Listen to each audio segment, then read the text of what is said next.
नमस्कार, आप सुन रहे हैं द बॉलीवुड रेडियो और मैं हूं आपके साथ अनूप आकाश वर्मा। दोस्तों, ये किस्सा हेमा मालिनी और राज कपूर का है। हेमा मालिनी ने अपने करियर में कई हिट फिल्मों में काम किया। हेमा मालिनी की कई फिल्में आज भी चर्चा में रहती हैं। उन्होंने अपने करियर की शुरुआत एक प्रोफेशनल डांसर के तौर पर की थी। हेमा मालिनी और शोमैन राज कपूर के भी कई किस्से सुर्खियों में रहते हैं। दोनों ने साल 1968 में रिलीज हुई फिल्म सपनों का सौदागर में एक साथ काम किया था। हेमा मालिनी की ये डेब्यू हिंदी फिल्म थी और राज कपूर एक बड़े स्टार थे।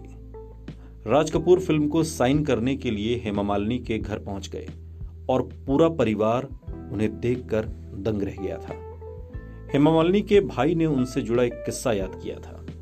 हेमा के भाई ने एक बार इंडियन आइडल के एक एपिसोड में बताया था, मुझे याद है पहली फिल्म का एग्रीमेंट साइन करवाने के लिए प्रोड्यूसर खुद चले आए थे, मैं खुद वहां पर मौजूद था। हेमा के भाई आगे बताते हैं कि घर में काफी हंगामा हो रहा था, तो मुझे कोई बोला कि राज कपूर जी आए हैं। हमारा घर तो इतने बड़े स्टार के लिए कुटिया जैसा था। दरअसल वो बहन को साइन करने के लिए आए थे। हम तो बस दंग रह गए कि ये सब हो क्या रहा है। इस घटना का सबसे ज्यादा असर मेरे ऊपर हुआ कि हम भी कुछ बन सकते हैं और आगे आ सकते हैं। हेमा ने तो कहीं से एक्टिंग सीखी भी नहीं थी। जैसे अमिताभ और धर्मेंद्र जी ने कोई एक्टिंग नहीं सीखी, ये लोग पैदा ही एक्टर हुए हैं। हेमा मालिनी का जन्म तमिलनाडु के अम्बान कुंडी में हुआ था और भले ही सपनों का सौदागर उनकी पहली हिंदी फिल्म थी, लेकिन इससे पहले वो कई क्षेत्रीय भाषाओं की फिल्मों में काम कर चुकी थी। इसके बाद उन्हें साल 1970 में तुम हंसी मैं जवां में देखा गया और इस फिल्म में हेमा मालिनी के साथ थे धर्मेंद्र। आगे दोनों ने शोले जैसी सुपरहिट फिल्म में भी काम किया और फिर साल 1980 में शादी कर ली।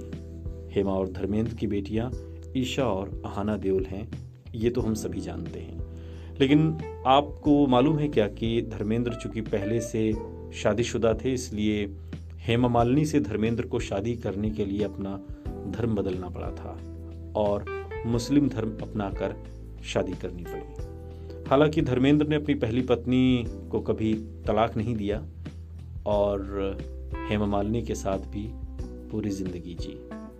आज भी जी रहे हैं, खुश हैं, अकेले रहते हैं फार्म हाउस में और पुराने दिनों को याद करते हैं। सुनते रहिए द बॉलीवुड रेडियो, सुनता है सारा इंडिया।